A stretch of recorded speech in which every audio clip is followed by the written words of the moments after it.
Kalau kita baca surat Paulus kepada Timotius, ada banyak hal yang dia sampaikan, dan ini Paulus sudah sangat dewasa secara rohani. Jadi ada banyak hal-hal yang dia sampaikan kepada muridnya, ya, bukan kepada jemaat nih, kepada muridnya. Jadi ini pelajaran-pelajaran penting yang dia sampaikan, dan juga merupakan hal yang eh, perlu kita perhatikan, ya. Di antaranya 2 Timotius 3, ya, ayat 10. Nanti juga ada ayat lainnya. Kita lihat dulu ayat 10 sampai 13 ini, ya. Tetapi engkau telah mengikuti ajaranku, cara hidupku, pendirianku, imanku, kesabaranku, kasihku, dan ketekunanku. Ya, perhatikan di sini bahwa Timotius ini muridnya Paulus, dan Paulus bilang engkau telah mengikuti ajaranku, ya. Itu yang pertama dia bilang, ya. Nah, kemudian tidak hanya itu, tapi cara hidupku.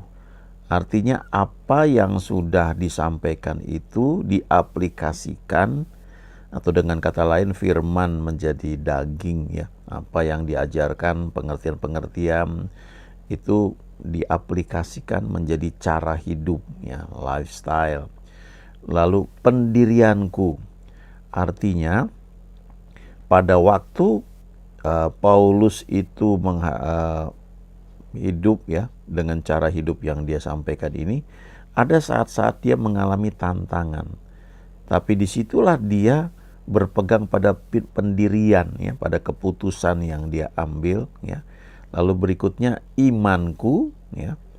Jadi untuk bisa hidup seperti apa yang Paulus ajarkan itu, ya, uh, perlu tekad, ya, pendirian, tapi juga diperlukan iman. Nah, iman itu muncul karena pergaulan dengan Tuhan, mendengar suara Tuhan, ya.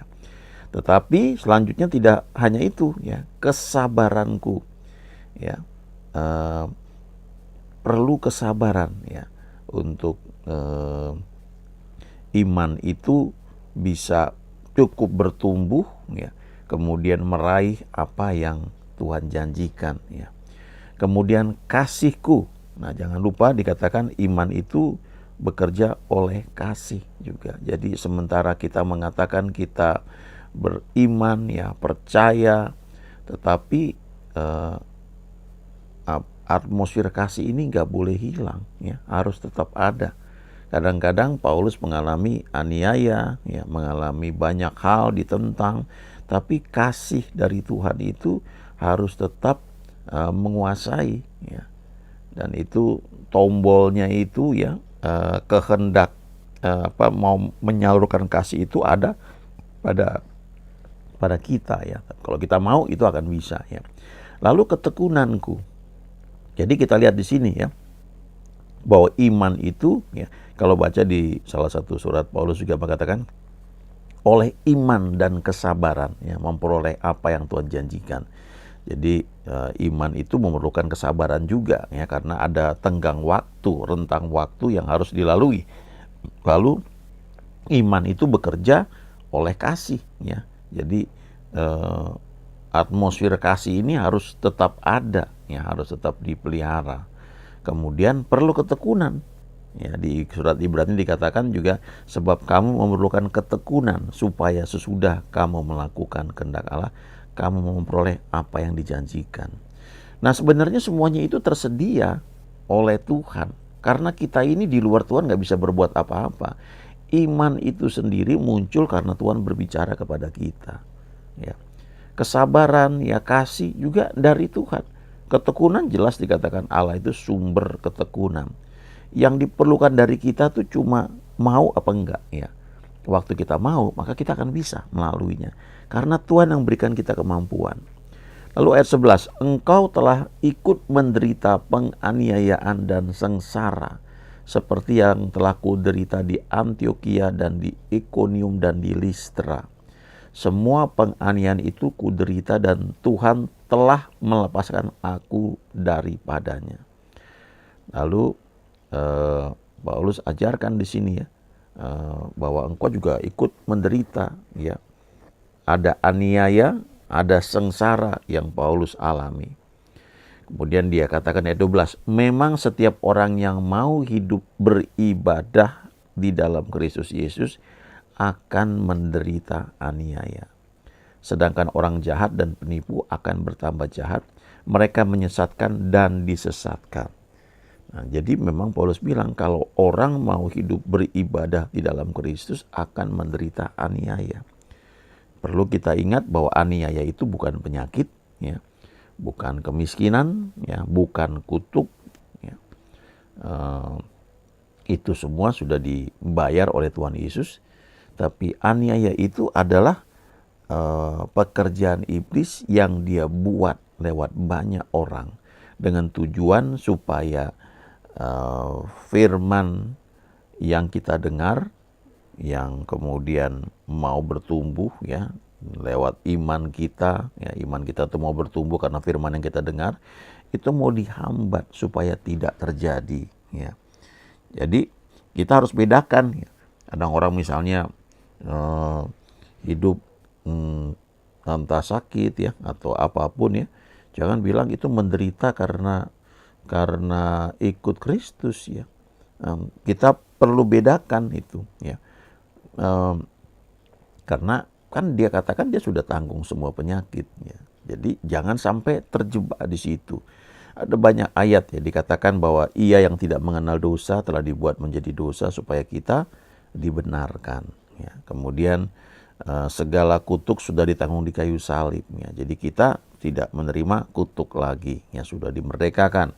Kemudian segala penyakit kita ditimpakan kepada dia. Itu di kitab Yesaya, dikutip oleh saudara Petrus, oleh bilur-bilurnya kamu sudah sembuh. Ya. Kemudian Kristus telah menjadi miskin sekalipun ia kaya supaya kita menjadi kaya oleh karena kemiskinannya. Ya. Itu sudah dikatakan. Kemudian ada surat hutang dipakukan di kayu salib dan banyak bisa dijabarkan bahwa Tuhan sudah berikan itu. Tapi waktu kita mau hidup bagi Dia akan ada serangan-serangan, ya, dalam bentuk aniaya. Bisa itu karena perkataan, ya, bisa diasingkan, ya. Sekian tahun yang lalu waktu beberapa teman, ya, penuh Roh Kudus, ya, berbahasa roh, ya, dianggap asing, diasingkan, dianggap orang aneh, bahkan dianggap sesat, gitu, ya. Itu bentuk aniaya, ya, bisa datang dari saudara seiman sendiri, bisa datang dari orang lain yang tidak kenal Tuhan. Nah, kalau kita baca di Alkitab saja, bahkan anak Abraham itu ada dua, kan, ada Ismail, ada Ishak. Nah, Ismail ini menganiaya Ishak. Lalu Paulus berkata di surat Galatia, yang lahir dari daging menganiaya yang lahir dari roh, ya. Jadi itu satu hal yang memang istilahnya paket, ya.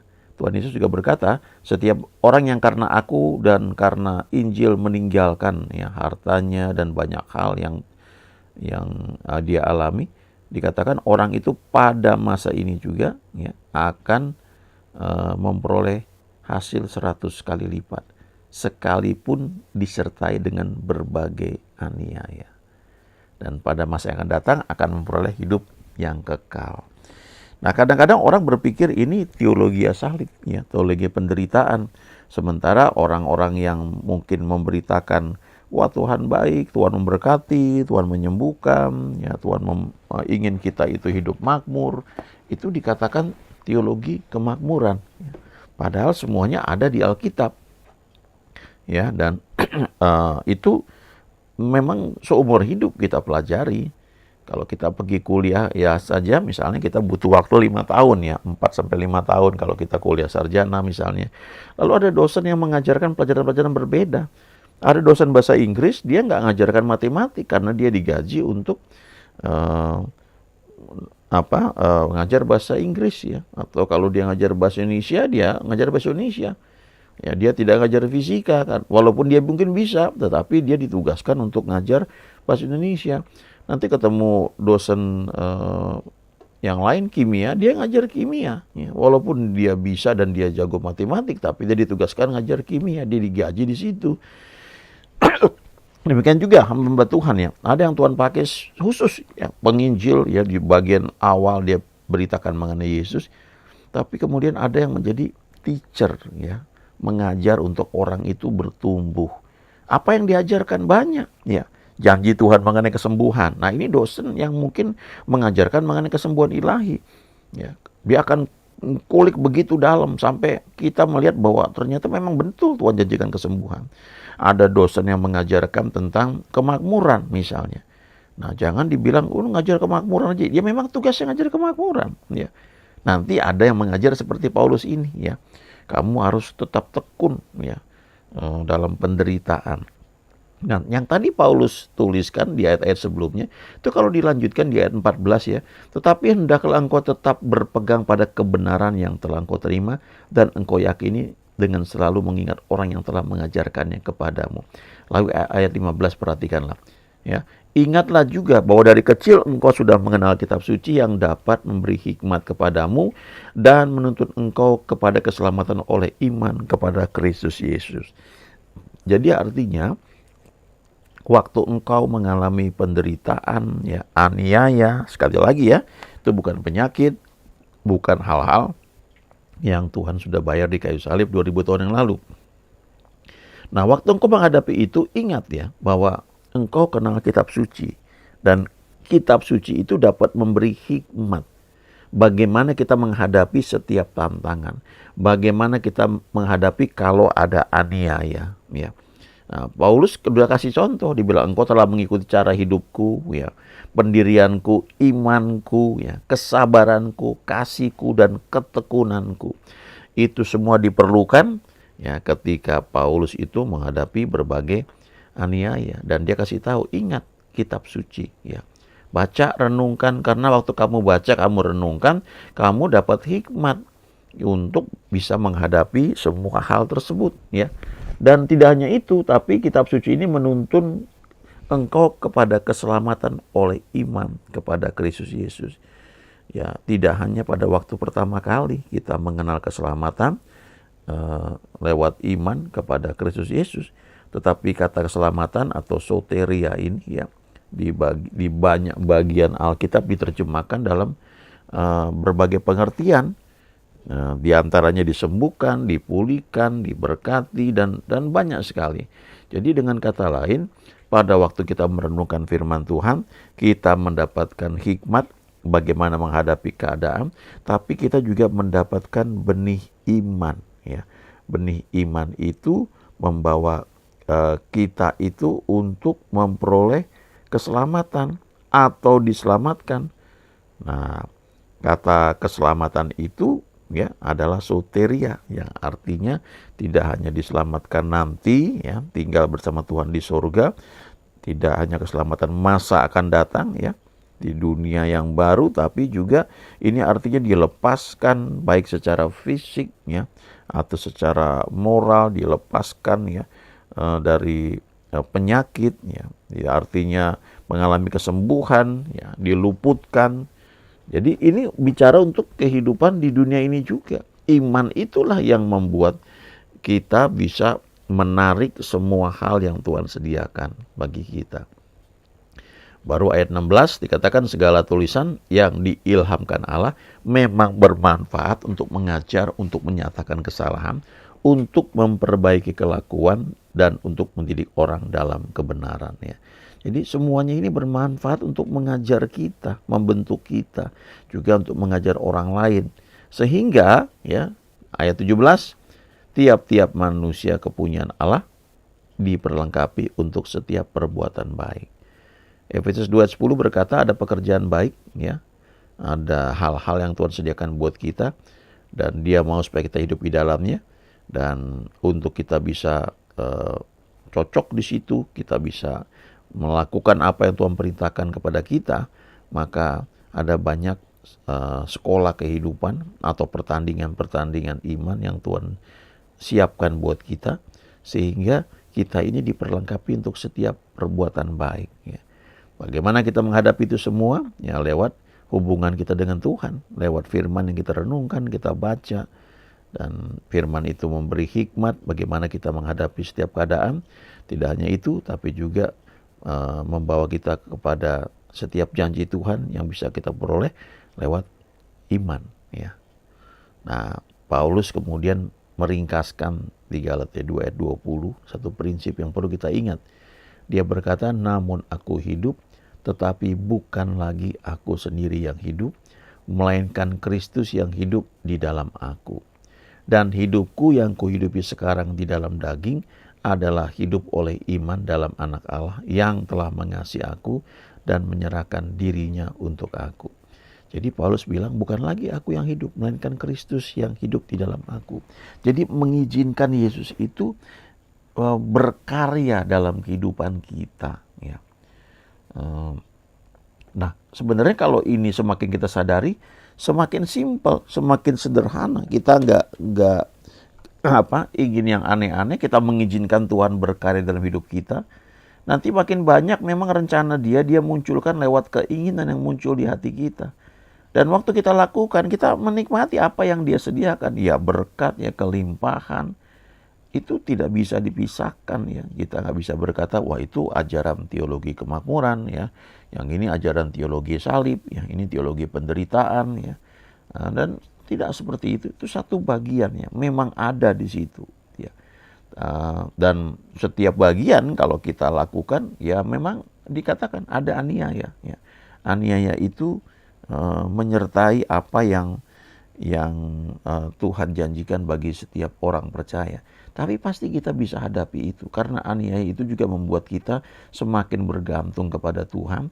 Semakin mengikis banyak hal dalam hidup kita. Supaya betul-betul seperti Galatia 2 ayat 20 ini. Yang hidup bukan lagi aku, tetapi Kristus. Ketika Tuhan pakai kita dalam pelayanan misalnya makin berkembang.